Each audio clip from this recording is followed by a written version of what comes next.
আসসালামু আলাইকুম। এখন শুনবেন সংবাদ শিরোনাম। ইসরায়েলের মিসাইল আর ড্রোনে কাঁপছে ইরানের বিভিন্ন অঞ্চল, কমপক্ষে ৪৩ জন নিহত। পাল্টা জবাবে মধ্যপ্রাচ্যে মার্কিন স্থাপনায় তেহরানের হামলা। তেলের জন্য ফিলিং স্টেশনগুলোতে যানবাহনের দীর্ঘ সারি। ভারত থেকে আজই পাইপলাইনে আসছে ৫,০০০ মেট্রিক টন ডিজেল।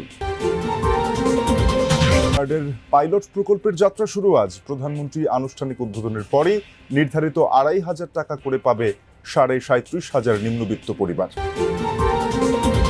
৩ বছরেও রাজধানীর সুপার স্পেশালাইজড হাসপাতালে মিলছে না বিশ্বমানের সেবা। বিএমইউ থেকে আলাদা করে স্বায়ত্তশাসনের দাবি। এতক্ষণ শুনছিলেন সংবাদ শিরোনাম, এবারে শুনবেন বিস্তারিত। ভয়াবহ রূপ নিতে শুরু করেছে ইরান যুক্তরাষ্ট্র ইসরায়েলের অপারেশন এপিক ফিউরি। হামলার নতুন ওয়েভে কাঁপছে রাজধানী তেহরান সহ বিভিন্ন অঞ্চল। সোমবার রাতভর তাণ্ডব চালানো হয়েছে পূর্ব তেহরানে। মৃত্যু হয়েছে কমপক্ষে ৪০ জনের। লোরেস্তান প্রদেশে প্রাণহানির শিকার ৩ শিশু। মুহুর্মুহু বিস্ফোরণে কাঁপছে রাজধানীর পশ্চিমাঞ্চলীয় কারাজ শহর। সোমবার রাত থেকেই বিদ্যুৎ বিচ্ছিন্ন হয়ে পড়ে অঞ্চলটি। যৌথ বাহিনীর হামলার টার্গেট হয়েছে বিপ্লবী গার্ড, আইআরজিসির কমান্ড সেন্টার ও কার্যালয়। কুদস ফোর্সের একটি কমান্ড সেন্টার ধ্বংসের দাবিও করেছে ইসরায়েল। ইস্পাহানে টার্গেট হয়েছে মিসাইল তৈরির কারখানা ও আকাশ প্রতিরক্ষা ব্যবস্থা। সিরাজ অঞ্চলেও আক্রান্ত সামরিক স্থাপনা। নাজারাবাদ, আন্দিশেহ এবং শাহরিয়ারে হামলা হয়েছে বাসিস ফোর্স ও বিপ্লবী গার্ডের ঘাঁটিতেও। আহভাজ ও সিস্তান বালুচিস্তানে পাওয়া গেছে বিস্ফোরণের আওয়াজ।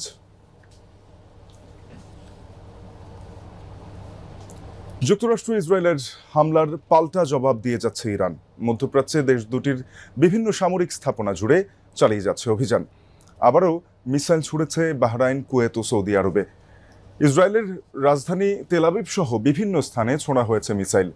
প্রাণ হারিয়েছেন ২ জন। বাহরাইনেও ঘটেছে হতাহতের ঘটনা। সোমবার মানামায় আবাসিক এলাকায় হামলার অভিযোগ উঠেছে তেহরানের বিরুদ্ধে। এতে মৃত্যু হয়েছে ১ জনের, আহত আরও ৮ জন। অন্যদিকে তুরস্কের আকাশ সীমায় প্রবেশের চেষ্টা করে ইরানের দ্বিতীয় ব্যালিস্টিক মিসাইল ন্যাটোর প্রতিরক্ষা ব্যবস্থা ধ্বংস করেছে সেটি।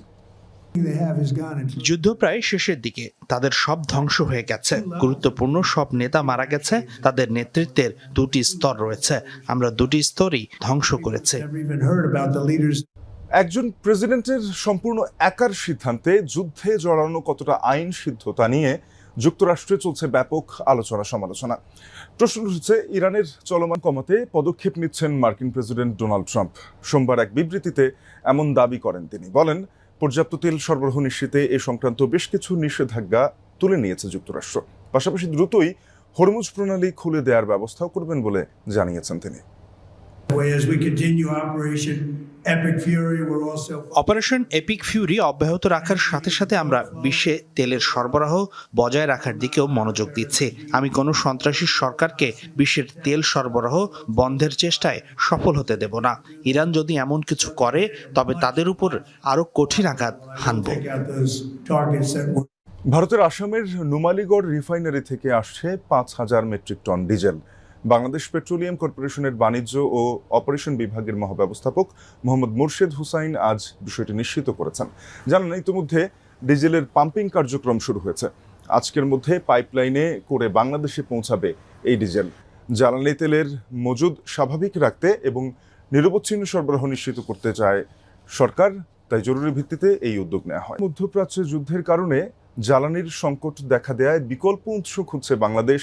চীন, ভারত সহ কয়েকটি দেশের সাথে সহায়তা চেয়ে আলোচনা চলছে বলে জানিয়েছেন অর্থমন্ত্রী।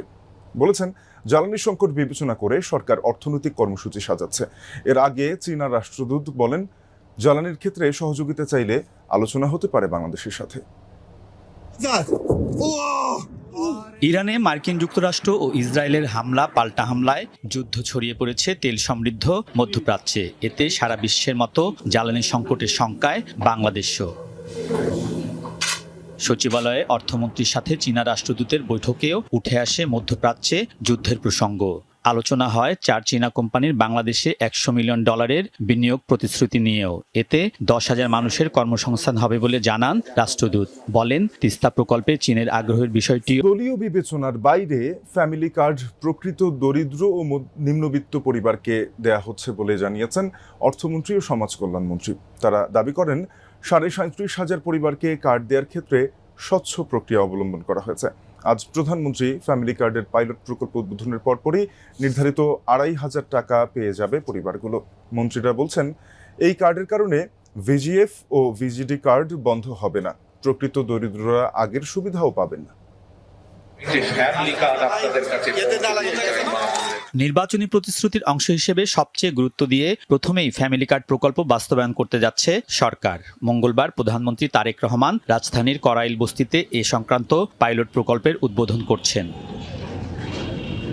এ নিয়ে অর্থ মন্ত্রণালয়ে ব্রিফিংয়ের আয়োজন করা হয়। সেখানে অর্থ, সমাজ কল্যাণ, এলজিআরডি সহ বিভিন্ন মন্ত্রণালয়ের নীতি নির্ধারকরা উপস্থিত ছিলেন। জানান, প্রথম ধাপে পাইলট প্রকল্পের মাধ্যমে দেশের 13 জেলার 15টি ওয়ার্ডে 37,567 নারী প্রধান পরিবারকে ফ্যামিলি কার্ড দেয়া হবে। এজন্য ব্যয় হচ্ছে 38 কোটি টাকা। জুন থেকে পর্যায়ক্রমে 50 লাখ পরিবারকে ফ্যামিলি কার্ড দেওয়ার প্রতিশ্রুতি বাস্তবায়নের কার্যক্রমও শুরু হবে। এলাকাগুলো নিয়েছি সবচেয়ে আন্ডার ডেভেলপড এলাকা, ৭৯.১২% মানুষ দেখা যাচ্ছে যে ওখানে এই সুবিধার আওতায় আসবে। আনুমানিক প্রায় 20,000 কোটি টাকা সরকারের খরচ হবে। প্রজেক্ট শুরু হবে জুনের পর থেকে পূর্ণ উদ্যমে, এবং আগামী দিনে প্রত্যেকটি পরিবারের কাছে এই সুযোগ যাবে, এক্সেপ্ট যেগুলোর এক্সেপশন যাদের সম্বন্ধে বলা হয়েছে যাদের প্রয়োজন নাই। কার্ড প্রদানের ক্ষেত্রে সর্বোচ্চ স্বচ্ছতা নিশ্চিত করা হয়েছে বলে জানিয়েছেন মন্ত্রীরা। এটাকে এমনভাবে অ্যানালাইসিস করা হয়েছে যাতে কোনো ধরনের ডুপ্লিকেশনও হবে না বা টেম্পারিং এর কোনো সুযোগ থাকবে না। দলীয় কোনো প্রভাব এখানে থাকার কোনো সুযোগ নাই। পুরা প্রজেক্ট স্বচ্ছতার সাথে বাস্তবায়ন হবে। ফ্যামিলি কার্ডের কারণে ভিজিএফ, ভিজিটির মতো চলমান বিভিন্ন ভাতা দেওয়ার কর্মসূচি বন্ধ হবে না বলেও জানিয়েছেন। ভঙ্গের গল্প। দেশে বিশ্বমানের হাসপাতাল হলো ঠিকই, কিন্তু মিলছে না সেই সেবা।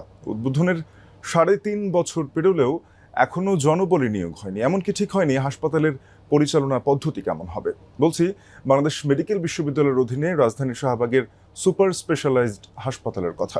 বিশেষজ্ঞরা বলছেন, বিশ্ববিদ্যালয় থেকে আলাদা না করলে সমস্যার সমাধান হবে না। স্থাপত্য আর বিশ্বমানের চিকিৎসা সুবিধা নিয়ে প্রস্তুত এক হাসপাতাল, নাম সুপার স্পেশালাইজড, যা বাংলাদেশ মেডিকেল বিশ্ববিদ্যালয়ের অধীনে। সিঙ্গাপুরের একটি হাসপাতালের আদলেই তৈরি হয়েছে এটি। ব্যয় হয়েছে 1,500 কোটি টাকার বেশি। হাসপাতালের আউটডোরে কিছু রোগী আসে, আর ভর্তি রোগীও একেবারে কম। 758 শয্যার হাসপাতালে রোগী ভর্তি 50 জনের মতো। 100 শয্যার আইসিইউতে রোগী আছে মাত্র 18টিতে, অথচ অন্য হাসপাতালে আইসিইউ বেড পাওয়া যেন ভাগ্যের ব্যাপার। এটি একটি ভিভিআইপি কেবিন। এর পাশে এমন আরও একটি